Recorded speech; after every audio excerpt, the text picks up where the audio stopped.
Hey guys, today I'm going to be doing a book review on She Who Became the Sun by Shelley Parker Chan.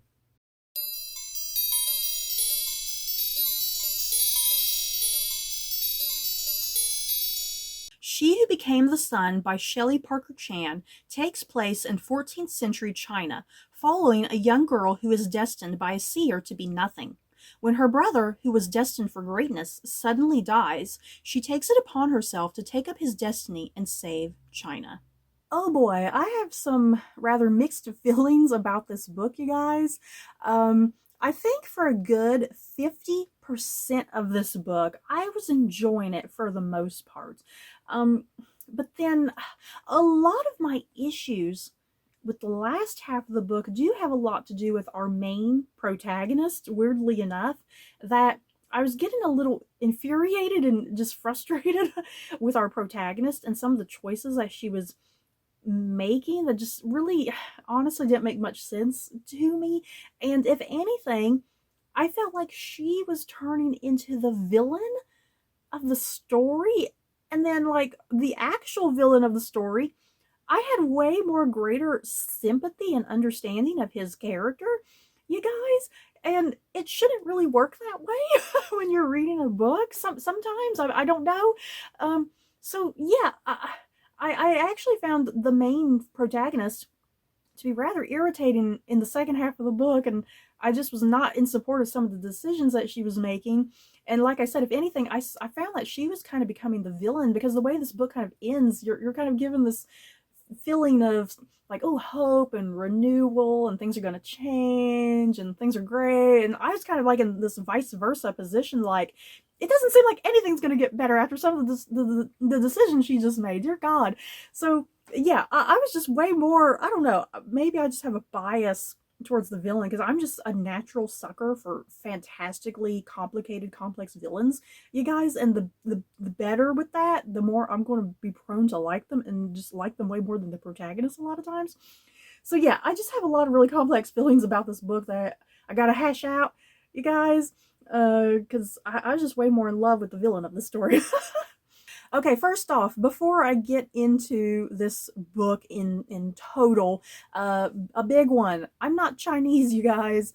I did look up some pronunciation for some of the names, and I'm going to try my best, you guys. I'm not sure if the pronunciations helped or hindered me. I'm not quite sure. We'll find out. But I'm going to try to pronounce things as best I can. I'm sorry if they come across really bad. Like I said, I'm not Chinese.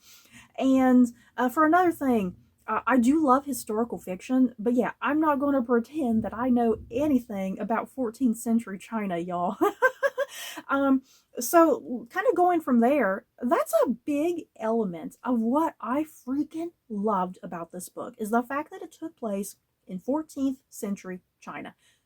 When was the last time I read a historical fiction novel set in 14th century China? Never, I think. So let me start there. I just absolutely greatly appreciated the fact that that Shelley Parker Chan wrote this book. You know what I mean? I'm just so grateful she wrote this book and told a story that has not been done a million times, and it's not been done to death and whatnot. And something else about this book that's really important to note, and like I said, I'm no historical expert when it comes to 14th century China. A lot of this I had to Google and kind of learn, so I'm going to do my best here with some of the historical backdrop.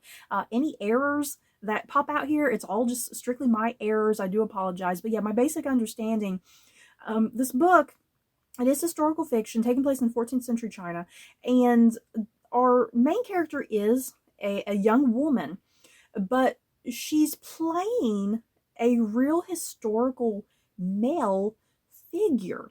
So what Shelley Parker Chan has done with this narrative, she's taken a massive liberty, doing a big gender flop, you guys.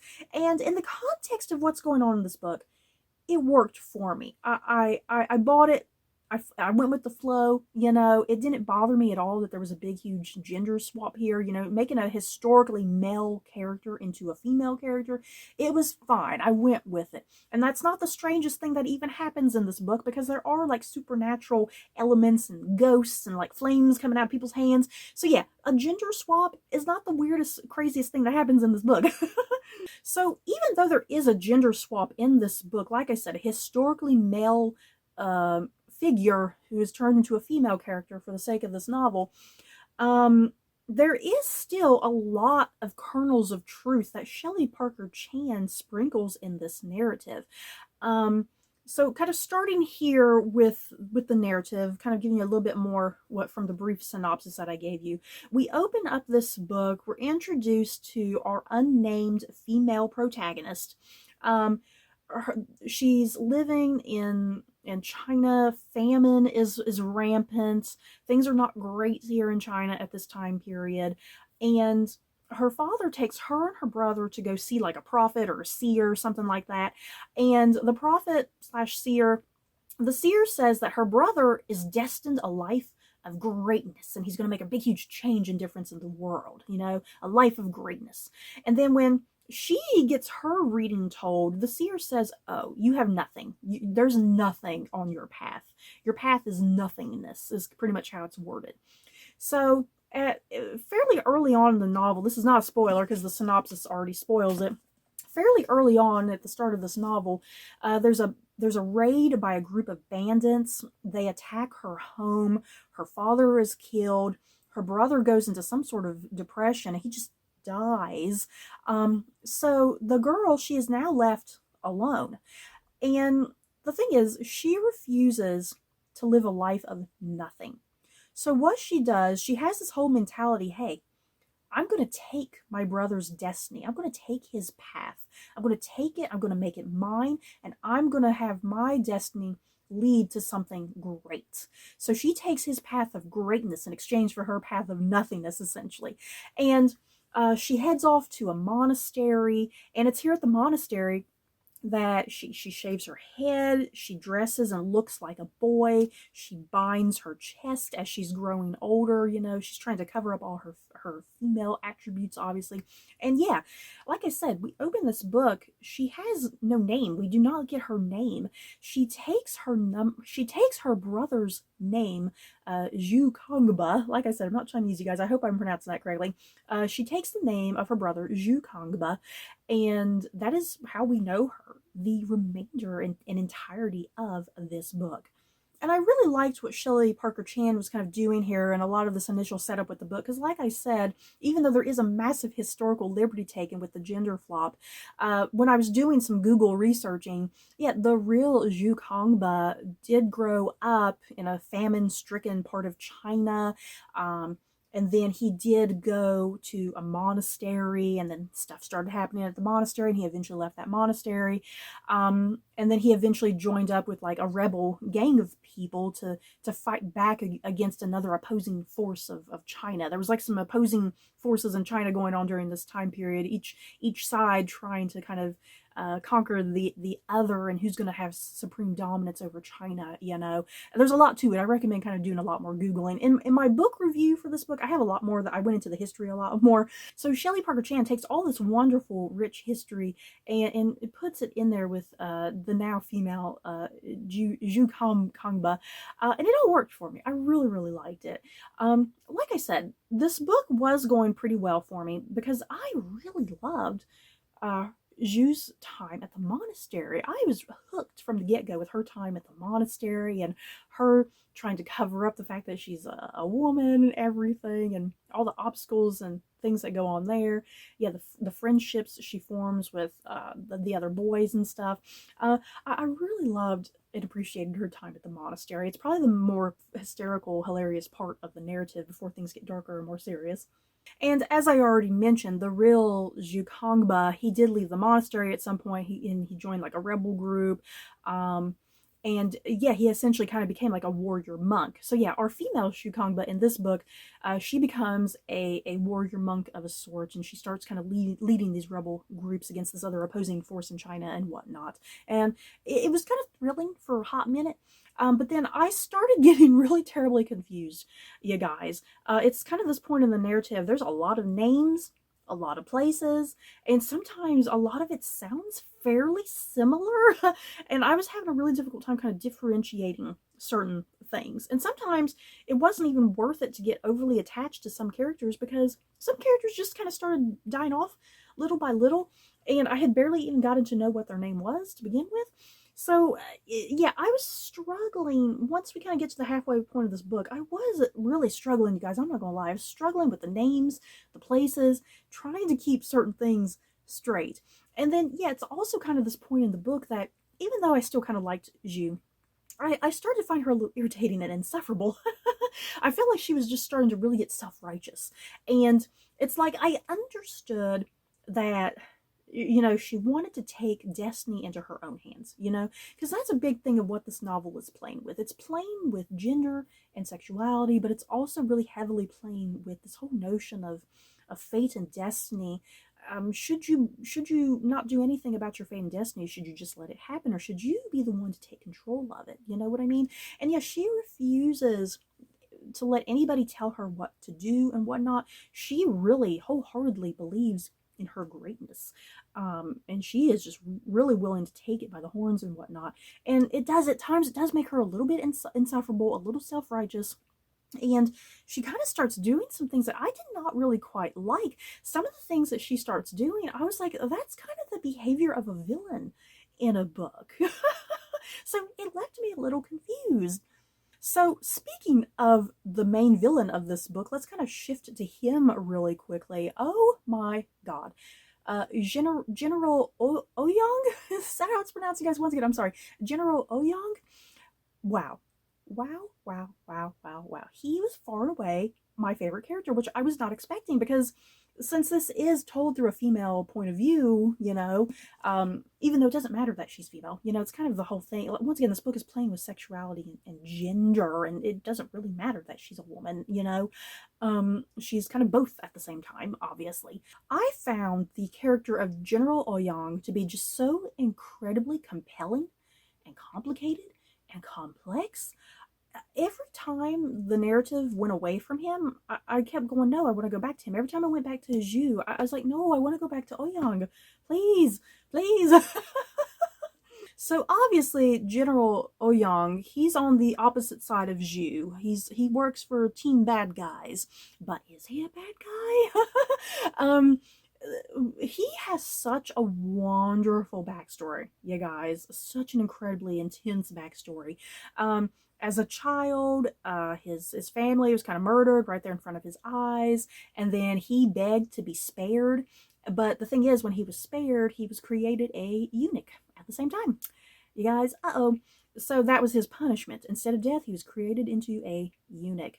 So that's a big, huge part of his character. The fact that he's a eunuch, the fact that people are constantly always telling him how pretty he is, that he looks more like a woman than a man. And it kind of reaches the point in this novel that resentment he has, you know, that he's constantly referred to as being so pretty and beautiful. And he hates it. He hates that because it's just a reminder of who he is and how he got to that point. And the thing is, the people who turned him into a eunuch and killed his whole family, that's the people that he works for now. And then to make matters even worse, the man that he loves, yes, there's a gay love story in this as well, you guys, which I loved. The man that he loves is like the son of like the family who killed his family. So there's a lot of drama in this narrative with that fact. And I did, the man that he has an infatuation with, Lord Essen.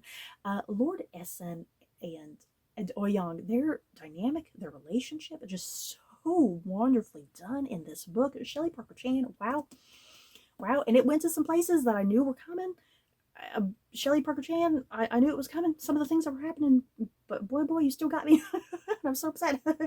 And I think what works with the General Oyang character so well is the fact that he's a very self-aware character compared to Zhu. I think that was my big issue with Zhu. She just doesn't seem to be very self-aware of things and who she's harming in the process. Because Oyang, like I said, he seems very self-aware. I think he knows good and well he's the villain. He knows he's the bad guy. He he knows he's an angry, resentful, hateful guy. He knows that he's not really approachable. He knows that the decisions that he's making are going to have ramifications and costs and risks and loss of life. He knows that stuff and he doesn't care. And yeah, Zhu sometimes doesn't, she doesn't think about those things, you know, which is what's supposed to make her the protagonist. But like I said, she almost seems to be coming across as a villain because of her lack of self-awareness, I think. And Ouyang is also a very highly just ruthless and ambitious character.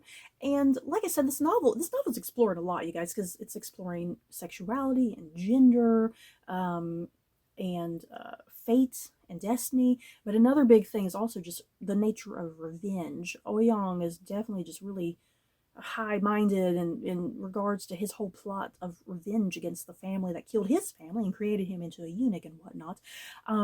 Yeah, he knows he's ruthless. He knows he's ambitious. He's willing to do just about any damn thing to achieve his ultimate end game. Seriously, I can go on and on about my love of General Ouyang, you guys, and his wonderfully kinetic chemistry with Lord Essen. My god, I could just sit and do a whole freaking review on that whole plot and just ignore Zhu's subplot. My god. That's pretty bad. Seriously, isn't that bad that I prefer the villain over the hero, you guys? Overall, even though I have like a 50-50 split feeling about this book, I think it's still definitely a very incredibly worthwhile read for just numerous reasons. For starters, 14th century China, a subject in historical fiction that's rarely even tackled. And yeah, just the themes that this book is playing with. Like, once again, sexuality, gender, revenge, fate, destiny, all that stuff meshes quite wonderfully and cohesively together into a really compelling story. And yeah, just really good characters in general. I think General Ouyang is definitely the best character far and away, with Zhu unfortunately kind of being more at the bottom of good characters. I think there's so many other more interesting, better developed characters than she is, unfortunately. It's just so weird. I don't know what happened. And far and away as well, Shelley Parker Chan's writing is just so wonderfully descriptive and gorgeous. She just has such a wonderful way with words and describing things, and yeah, just describing like the landscape of an area, describing food, describing dress and hair. Yeah, she knows her history. You definitely get the idea she did her research with this. And yeah, she does. She takes some massive liberties with the gender swap, obviously. But yeah, because she did really good research, that really works wonderfully in this narrative with that gender swap and whatnot. And then, yeah, I mean, another little nitpick, sometimes the dialogue in this, the language, sometimes it would read a little bit too modern, the way some of the characters would speak to each other. I'd be like, that sounds more like how two modern guys would speak to each other rather than like 14th century guys. So that's fine. It's okay, you know, because everything else in this book I think is really good. You know, minus some of the slower bits, you know, because some of Zhu's plot does kind of meander a little bit and it's a little too lengthy and long and a little slow and boring, whereas with Ouyang, I never felt that way. I always felt like his plot was constantly moving and something was always kind of going on and being established. So yeah, I do still think this is a very worthwhile read. There is a second book coming out, and I really wish this was just a standalone, to be quite honest. I think this book would have worked marvelously as just a standalone. Why does everything always have to have a sequel? But I am still going to pick up the sequel and see how it goes. So you guys, that is it for my review of She Who Became the Sun. In the comments below, have you guys read this book? Do you plan on reading it? If you have love and appreciation for General Ouyang, let me know. Get out your feels, because I'm here for it. So yeah, that's it for this video. Don't forget to like, comment, and subscribe. And if you like this video, you may like these other videos. Bye, guys.